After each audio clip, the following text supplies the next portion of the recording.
Greetings, peace and blessings to you, your family, and loved ones. This is Nana Bakine, and I was thinking that what I might do, or what I think I'll do, hopefully I'll be able to do this, is to start a playlist of my rants.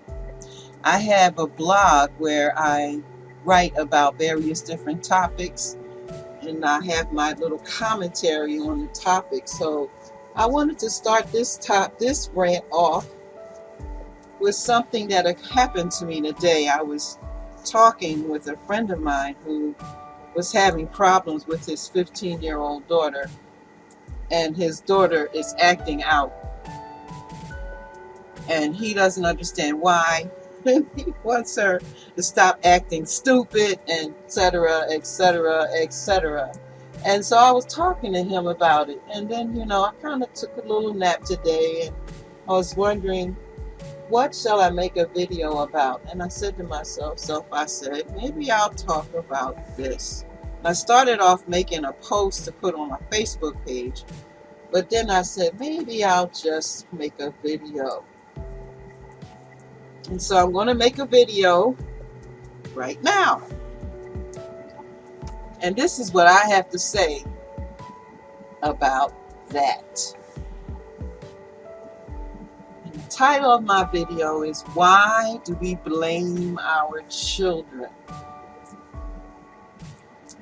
When our youth carry on and act out and embarrass us and create chaos, why do we blame them? Why do we lock them away, put them on time out, punish and discipline them as if it's their fault? As adults, aren't we responsible for the world that they are born into? And if we don't like the world they are born into, don't we have the responsibility to change it? No, it ain't easy. But blaming the victim ain't right either. When we have a child as the CEO of McDonald's, the CEO of Burger King, the CEO of Apple, ExxonMobil, Tetris, ToysRUs, Signa, General Electric, Warner Brothers, MSNBC, Time Warner, Disney, I could go on and on and on of the corporations that run our world. And if you look at these corporations, you are not going to find a child in the seat of CEO. These corporations conspire against the health and well-being of our children. These corporations are ran by adults. We cannot continue to blame the children. They are acting out because they were born into an environment that is not child friendly or child safe. They are born into an environment that sees children as fodder. They are born into an environment that counts them in their think tanks, not as collateral damage, but the actual damage, the actual causalities of real war. A war that guarantees that they will act out, be sick, mentally deranged, and eventually discarded as cast-off, or they will line up behind a conspiracy and perpetrate the exact same strategy of chaos, tension, and death on their offsprings until the entire planet is covered with decaying, misguided, destructive frequencies, guaranteeing that the human mind and the human spirit will not rise up from the ashes, but will be struck down for eternity. Hell is not under the earth. Hell is not after we die. Hell is right here on top of the earth, and we create and recreate it every day for our children, who will grow up and do the same thing for theirs. We cannot continue to blame the children. We have to look in the mirror. Well, actually, we need to take the mirror of vanity down. We need to look at our creation, our children. We need to see them. We need to have compassion and empathy and understanding for them. We need to stop charging them with crimes when we allow them to be born into a criminal society. We need to stop locking them up, and in some cases throwing away the key, in prisons that we built just for them. We need to take the chains off their feet and out of their minds so they can thrive and be healthy. We need to stop prostituting our children for consumption, avarice, greed, and materialism, and take them to the park and teach them about how a tree grows. We need to change the role models. Look at the role models they have. These role models that they see are destroying their own sense of self-understanding and understanding of their spiritual beings that they are.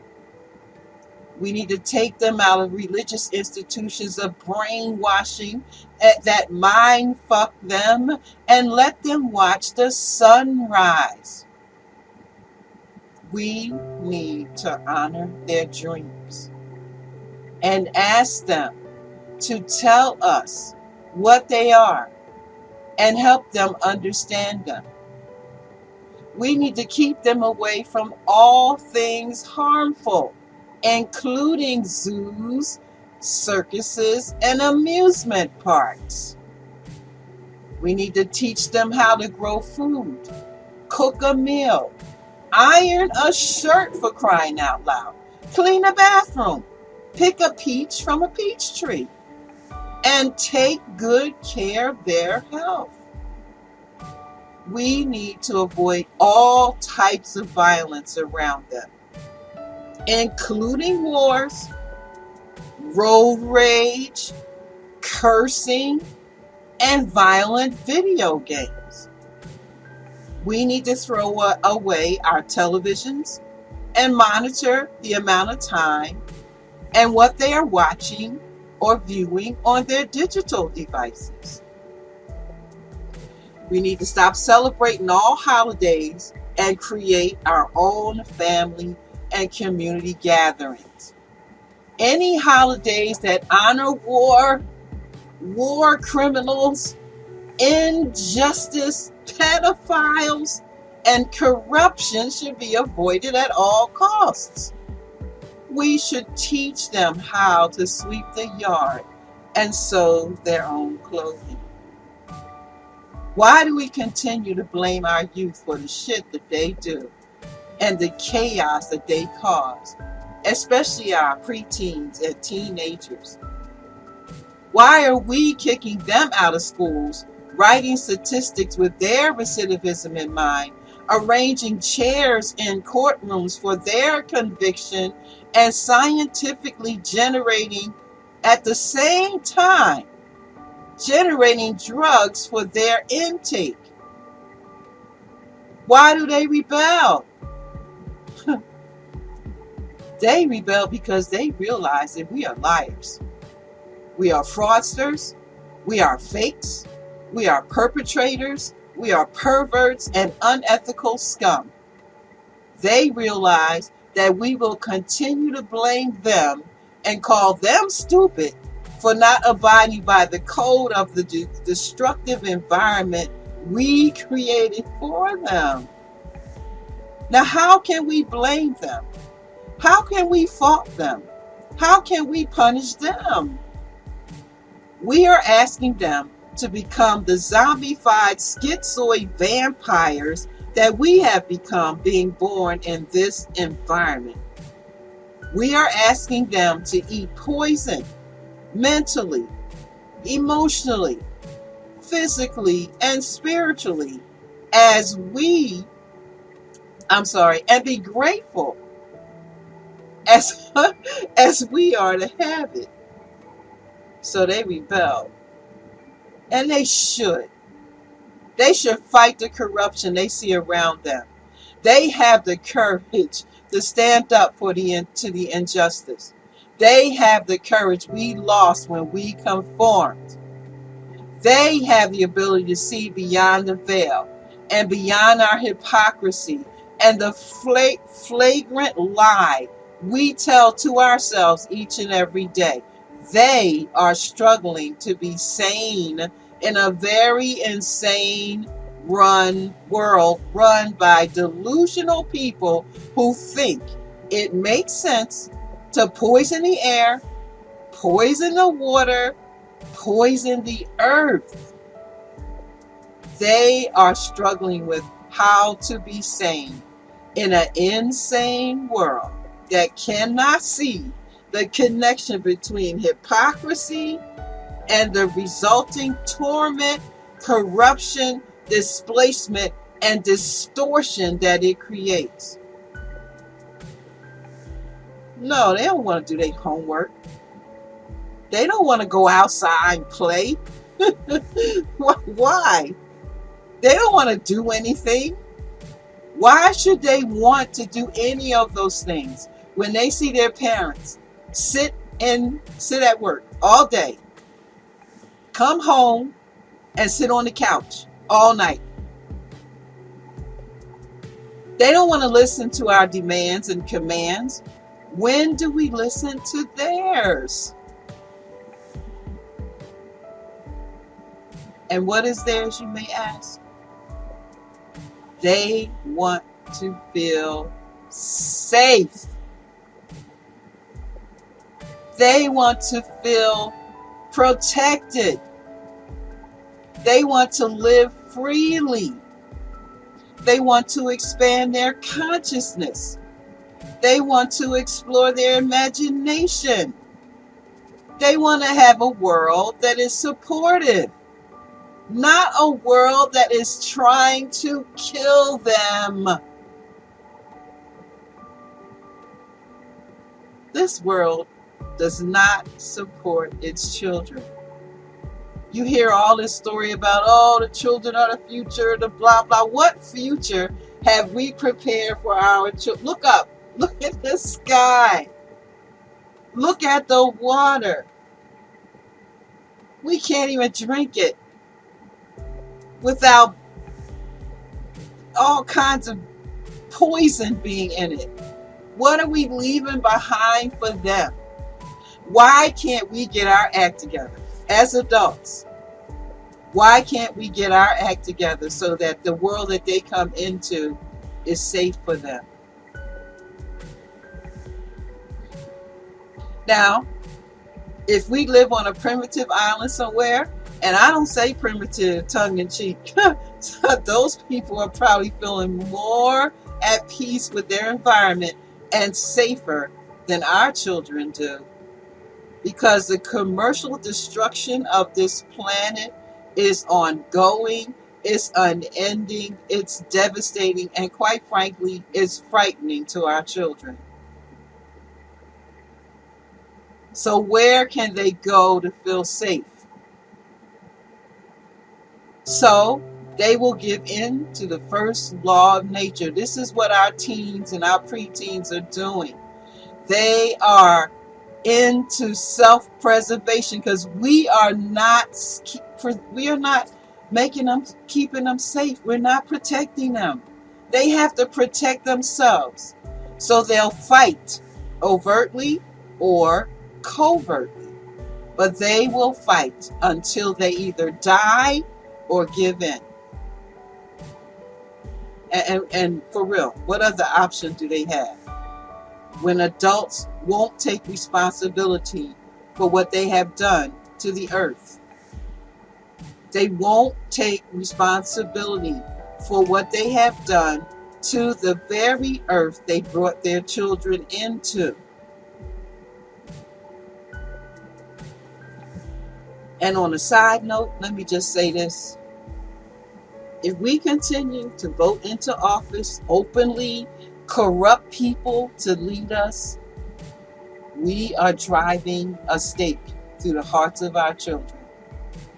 And we really have no right to blame them for acting out, for tearing up, for causing chaos, for doing any of the wild stuff they do. We can't blame them in any way. You might as well just hang it up, just leave them alone until we decide to be the role models that they need.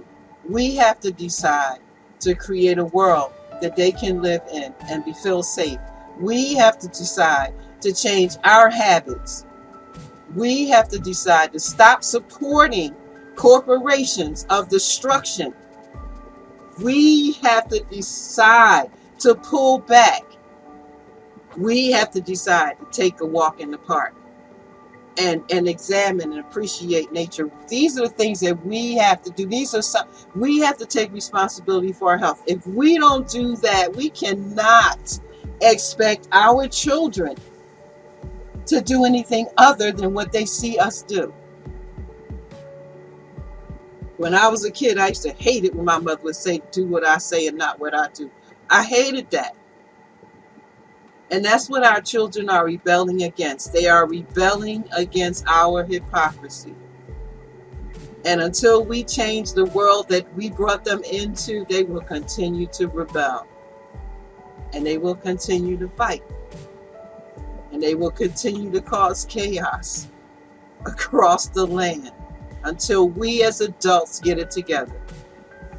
And if we don't, we can't blame them.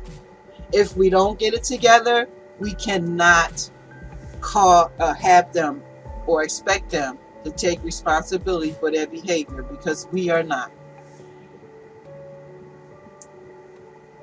All right, thank you for listening to my first rant, and see you next video. Peace and blessings to you, your family, and loved ones.